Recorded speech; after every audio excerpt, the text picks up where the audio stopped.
I get a lot of people ask me, how do you become a private pilot? Aviation is one of the industries, or maybe it's a hobby that seems impossible to get into. That's how I felt before I got into it. I didn't know anyone in aviation. I didn't know the first step to get my private pilot's license, let alone, get to the airlines if that's your goal one day or whatever it is. Today, I'm going to be talking about how to actually become a private pilot and then continue on your training if you do want to get to the airlines. Currently, it's 6:26 in the morning and I'm about to go fly a plane, but it's not what you think. It's not for fun, unfortunately. It's a CFI check ride. Last week, I took my check ride and passed the oral. That was all good, but then had to discontinue due to the winds. It was like crosswind at 37 knots, which if you know anything about aviation, our Cessnas can only handle about 15 knots of crosswind. So when it's gusting 30 knots or 37 knots, that's pretty crazy. I can't believe today's finally the day that I become a CFI. I've been waiting for this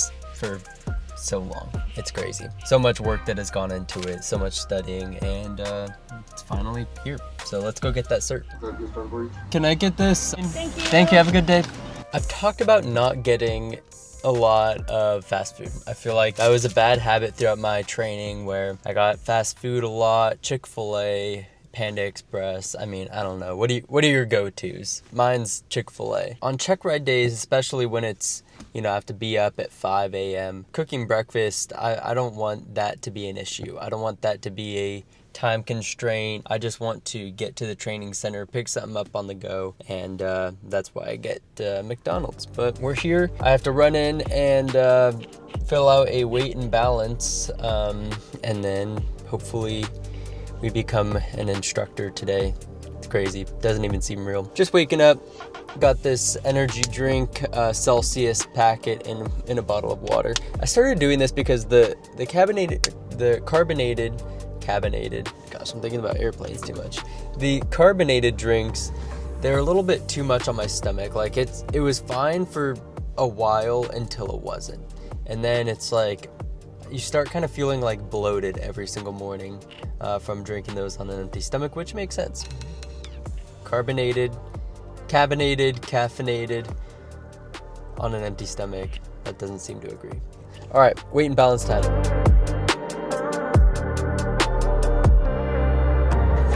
Well, I'm proud to announce that I passed the check ride. So your newest CFI, I don't know, it doesn't feel real. It was, I did the oral last week, so I just had to do the flight, and it was really fast. It was only 1.4. Standard maneuvers, everything was great. It was great weather. I'm tired.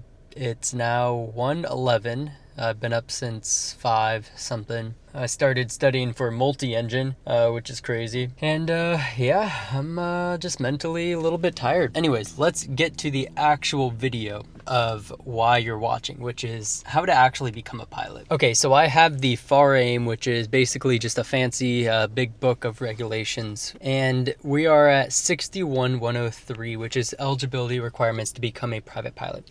So you need to be 17 years or older. You need to be fluent in English. Now, this means you need to be able to read, write, understand English. And that's basically it. Then you need your flight training, and I would say those are the biggest requirements other than getting a medical certificate. That's going to be, I'm going to talk about that here in a little bit. So if you're 17 years of age, you could start your flight training prior to that. You just can't get your private pilot cert until you're 17. I'm hungry. I'm going to go get food first, and let's talk about that on the drive. Progress. This is progress. I'm not getting Chick-fil-A. I'm getting salad and go. I'm getting a burrito. I'm tired, but I'm going to go hit the gym. That is what progress is about. We are rewiring the brain, completely redoing everything that I've been for the past, how long have I been in training? 1 year, for the past 1 year. And we are getting fit again. We're getting ripped. Honestly, I don't care about being ripped as long as I just want to be healthy and happy. And I feel like when I eat bad, it affects my mood so much. It affects my productivity. Kind of common sense, but a lot of people don't think about like, oh, I just want to work out to like be mentally fit, So the goal isn't to just be ripped. The goal is to, I don't know, be mentally young.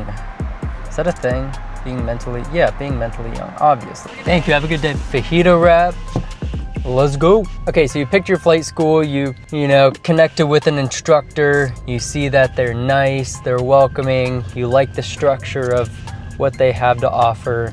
They have plenty of planes to take up, you schedule it whenever you want. Now what needs to happen is schedule a intro flight or a discovery flight. This is where you go up for an hour with an instructor, they let you take controls, and it's kind of like, not a test, but it's just to see, is being a pilot really what you want? There are some people where piloting is the coolest thing, the aviation is great, but then they get up and maybe they're sick. They get sick in the airplane, or they're afraid of heights and they didn't know it. Well, doing this discovery flight is just kind of, seeing if you enjoy flying without having to commit, because sometimes, these loans could be $100,000 to go to flight school. And if you just want to be a private pilot, maybe 15 grand, 10 grand or something like that. But still, like before you actually commit, go see if it's something you want to do long term. And then also a lot of times the discovery flight is included if you go to their school, or if you take out a loan to pay for your flight training. Like for me, it was free. I committed to this school,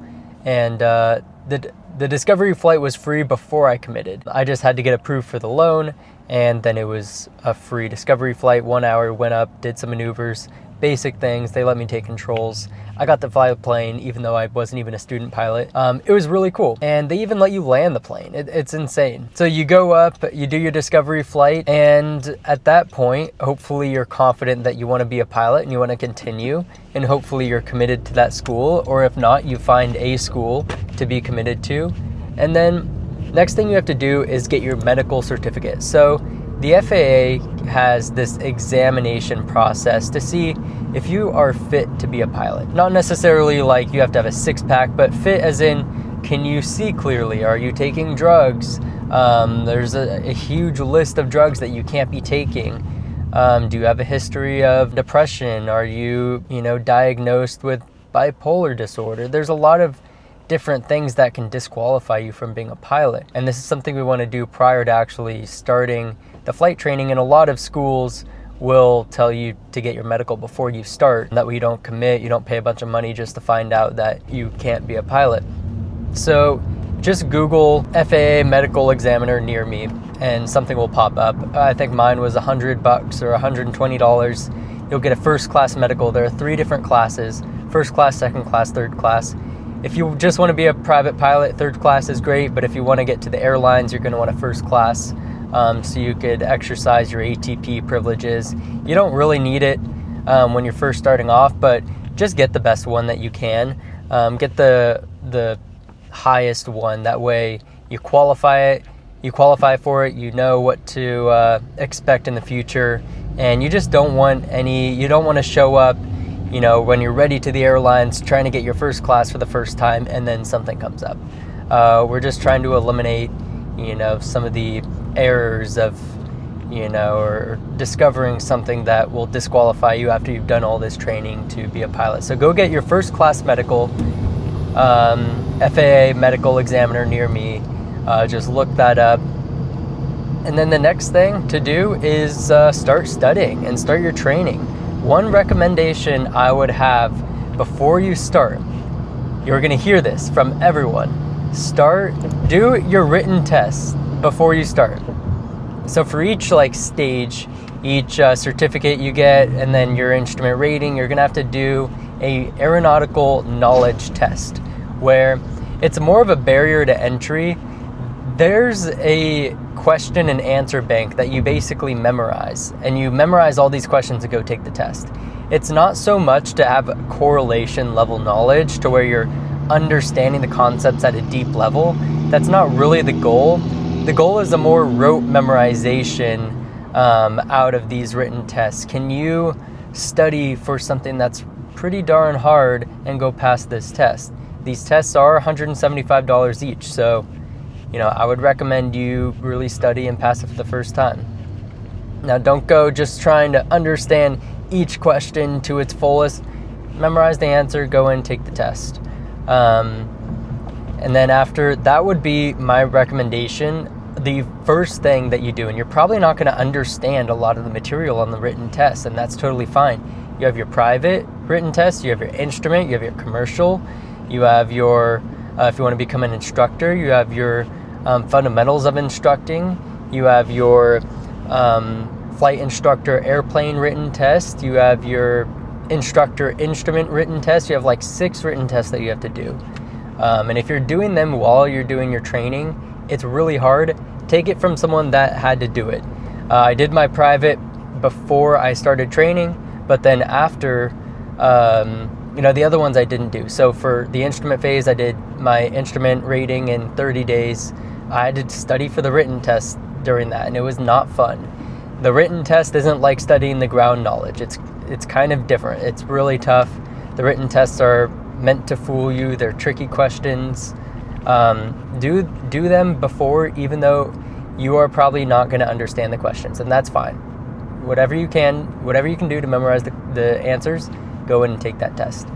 Another thing that I would recommend, a lot of people are lost when it comes to studying, and including me. For private stage, I did it in 2 months. I got my private license in 2 months. I didn't really know what to study. I just showed up, studied with friends the best I could. I wish I had a plan of action. And so I actually created a 4-week study plan that has a list of topics, a list of everything that you need to study in order to become a private pilot. It's built around the ACS, which is the Airman Certification Standard. It's a book, a list of topics that has everything that you could probably be asked in your private check ride. It's what your practitioner, when they do the check ride, which is the test to get your license, they're called check rides, and it basically has a list of all the topics that you could be tested on. So I created a 4-week step-by-step study plan that's broken down into day by day with the different topics, and not only that, it has where to find this information in the handbooks.